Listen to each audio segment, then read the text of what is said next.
یہ گرمیوں کے دن تھے تو گرمیوں کی وجہ سے مجھے کالج میں چھٹی مل گئی تھی۔ میری عمر 20 سال تھی اور میں سارے گھر کا کام کیا کرتی تھی۔ گھر کا کام کر کر کے تھک ہار کر اپنے بستر پر لیٹی ہوئی تھی۔ پورے گھر کا کام کرنے کے بعد میرا جسم اکڑ گیا تھا۔ میرا پورا وجود تھکن سے چور چور ہو رہا تھا۔ ایسا لگ رہا تھا کہ میری پوری کمر سیدھی ہو گئی ہے اور وہ اکڑنے کا نام ہی نہیں لے رہی تھی۔ میں جلدی ہی اپنے بیڈ پر لیٹ کر سکون پانا چاہتی تھی اور خود ہی اپنے ہاتھوں سے اپنے جسم اور سر کو ہاتھ سے دبا رہی تھی اور میرے منہ سے او آہ کی آواز نکل رہی تھی۔ میری او آہ کی آواز سن کر میرا بھائی کمرے میں آ گیا تھا۔ میرا بھائی کا نام ارسلان تھا۔ ارسلان مجھ سے کہنے لگا، کیا ہوا اسما، تم اتنا او آہ کی آواز کیوں نکال رہی ہو؟ طبیعت تو ٹھیک ہے نا تمہاری؟ مجھے تو تمہیں دیکھ کر نہیں لگتا کہ تم ٹھیک ہو۔ تو میں کہنے لگی، کیا بولوں بھائی آپ کو کہ مجھے کالج کی چھٹیاں کیا ملی ہیں، پھپھو نے تو سارے گھر کی ذمہ داری مجھ پر ڈال دی ہے۔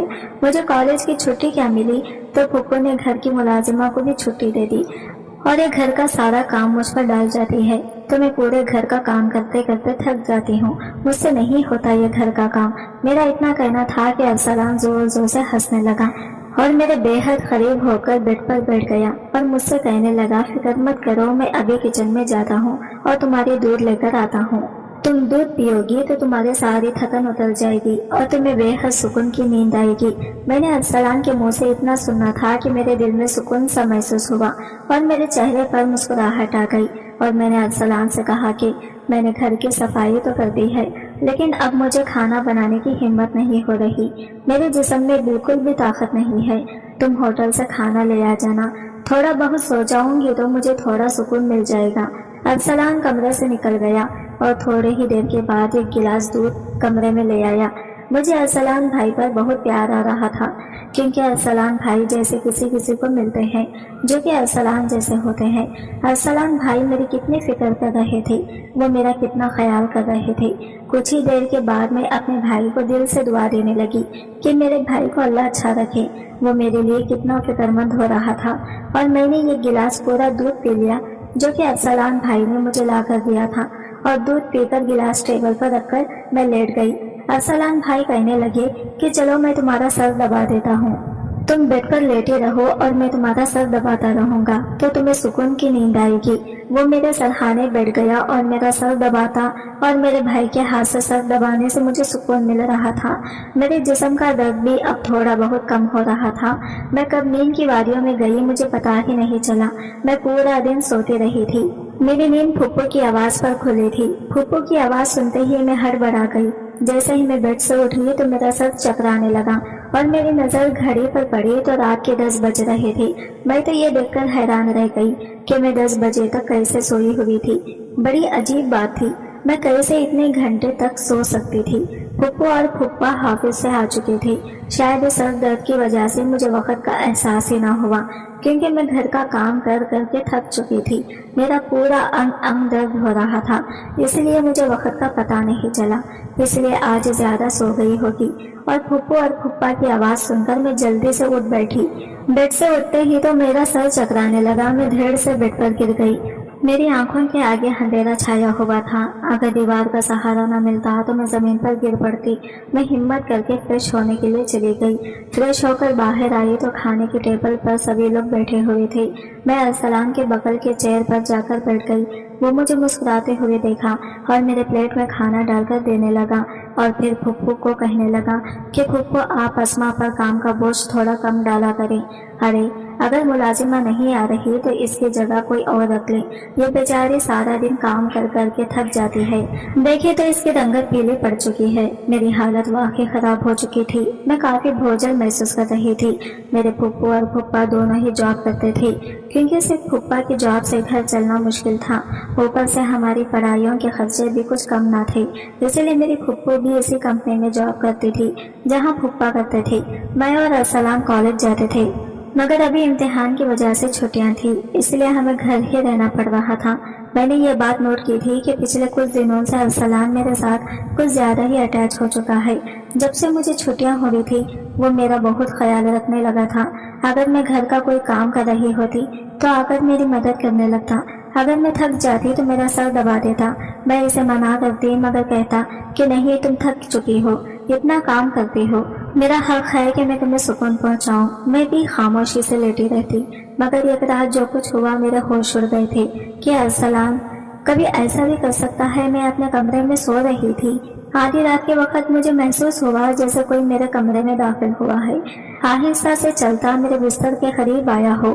بھلے ہی میں سو رہی تھی مگر میرا ذہن بیدار تھا. میں نے ہڑبڑا کر آنکھیں کھول دی. کمرہ اندھیرا میں ڈوبا ہوا تھا. جب میں نے اٹھ کر دیکھا تو اندر کوئی بھی نہیں تھا, بس کمرے کا دروازہ تھوڑا کھلا ہوا تھا.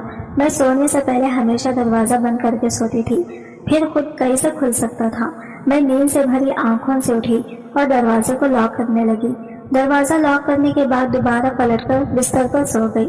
میری آنکھیں بند تھی کہ ایک مرتبہ پھر مجھے قدموں کی چھاپ سنائی دینے لگی. ایسے لگ رہا تھا جیسے کوئی بستر پر میرے پاس بیٹھا ہوا وہ اپنا ہاتھ میری جانب بڑھا ہی رہا ہو. لیکن میں نے پلٹ کر پیچھے دیکھا, کوئی بھی نہیں تھا. مجھے گھبراہٹ ہونے لگی تھی. میں نے اٹھ کر کمرے کی لائٹ آن کر دی. دروازہ کھول کر بھی باہر دیکھا مگر وہاں پر کوئی نہیں تھا. آج سے پہلے تو ایسا کبھی بھی نہیں ہوا تھا جو اب ہو رہا تھا. مجھے پانی کی طلب ہوئی تو کمرے کا دروازہ کھول کر کمرے سے باہر نکلی. عین اسی وقت ارسلان بھی اپنے کمرے سے باہر نکلا تھا. مجھے اٹھا دیکھ کر کہنے لگا کہ کیا بات ہے, آپ ابھی تک جاگ رہے ہیں؟ میں اسے بتانے لگی کچھ نہیں, بس مجھے ایسے محسوس ہوا جیسے کمرے میں کوئی موجود ہو. پانی پی کر دوبارہ کمرے میں آیا. فوراً ارسلان بھی پیچھے ہی میرے پاس آ چکا تھا. کہنے لگا آپ کو ڈرنے کی ضرورت نہیں ہے, اگر آپ کو ڈر لگ رہا ہے تو میں آپ کے پاس سو جاتا ہوں. میں نے اس سے کہا کہ نہیں, میری وجہ سے تمہیں اپنی نیند خراب کرنے کی ضرورت نہیں ہے, تم اپنے کمرے میں سو جاؤ. مگر ارسلان ضد کرنے لگا کہ آپ کو میں اکیلا کسی بھی حال میں نہیں چھوڑ سکتا, آپ کی طبیعت خراب ہو سکتی ہے, میں آپ کو تکلیف میں نہیں دیکھ سکتا. چلیں آپ سو جائیں, میں بھی یہی سو جاتا ہوں. میں نے کہا نہیں, میں ٹھیک ہوں, مگر وہ تو میرے قریب میں ہی سونے پر ضد تھا. میں بیڈ پر جا کر سو گئی اور اس نے تکیا اٹھا کر صوفے پر رکھ لیا اور وہیں پر سو گیا. اس رات مجھے یوں محسوس ہوا جیسے کوئی سرہانے بیٹھ کر مجھے بہت دیر تک دیکھتا رہا ہو. اس نے میرے بالوں کو بھی سہلایا ہو, میرے چہرے پر انگلیاں پھیری ہو اور میں پرسکون سوئی رہی. مجھے سب کچھ ایک خواب ہی لگ رہا تھا. اگلی صبح میں اٹھی تو میرا موڈ بڑا ہی خوشگوار تھا, مگر جیسے ہی اپنے وجود پر غور کیا تو میں بھکلا گئی. یہ تو شکر تھا کہ میں نے دوپٹے سے اپنا جسم ڈھک رکھا تھا, کیونکہ سوتے ہوئے میری قمیض بے ترتیب ہو چکی تھی. مجھے حیرت ہوئی تھی کیونکہ آج سے پہلے میں کبھی اس طرح غافل ہو کر نہیں سوئی تھی.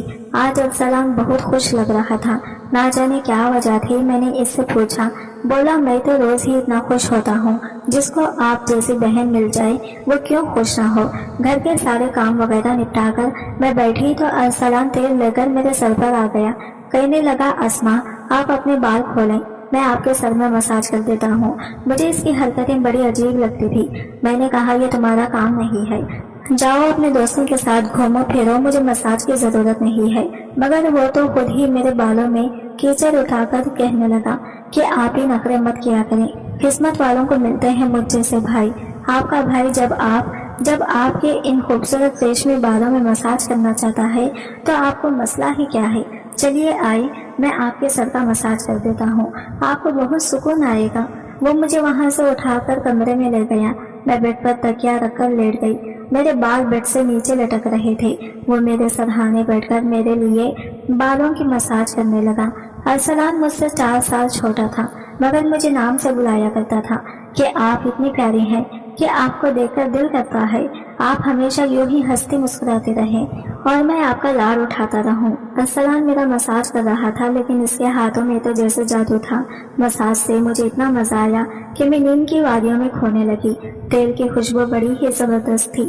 میں نے ارسلان سے پوچھا یہ کون سا آئل ہے؟ کہنے لگا یہ بہت ہی خاص تیل ہے, خاص آپ کے لیے ہے. آپ کے جو اتنے حسین بال ہیں نا, یہ ان بالوں کے لیے ہی بنا ہے. اس کی باتیں بہت پیاری ہوتی تھی. میں سمجھ نہیں پاتی تھی کہ یہ بات کر کس طریقے سے رہا ہے. بہرحال مساج کے دوران ہی میں نیند کی وادیوں میں کھوتی جا رہی تھی. ایک مرتبہ پھر میں سو چکی تھی, مگر جب کچھ دیر بعد میری آنکھ کھلی تو میرا پورا وجود درد سے ٹوٹ رہا تھا. ایسا لگ رہا تھا جیسے بہت زیادہ وزن میری ٹانگوں پر رکھ دیا گیا ہو. پورے بدن میں درد سرایت کرتا جا رہا تھا. میں دھیرے سے اٹھ کر بیٹھی اور آس پاس دیکھنے لگی۔ جب اپنے وجود پر غور کیا تو میں مکمل بھیگی ہوئی تھی۔ ایسے لگ رہا تھا کہ جیسے مجھے کسی نے نہلا دیا ہو۔ میرے کپڑے گیلے تھے، پنکھا بند تھا اور گرمی تھی۔ آخر یہ سب کچھ ہو کیا گیا تھا؟ میں بڑی مشکل سے بیڈ سے اٹھی۔ مجھے چکر آ رہے تھے، مجھ سے چلنا مشکل ہو رہا تھا۔ میں اپنی حالت سمجھ نہیں پا رہی تھی کہ میرے ساتھ یہ سب کچھ ہو کیا رہا ہے۔ بڑی مشکل سے چل کر واش روم گئی اور فریش ہوئی تھی۔ اپنی حالت پر غور کیا تو ایسے لگا جیسے میں سوئی نہیں بلکہ کوئی مشقت والا کام کر رہی تھی۔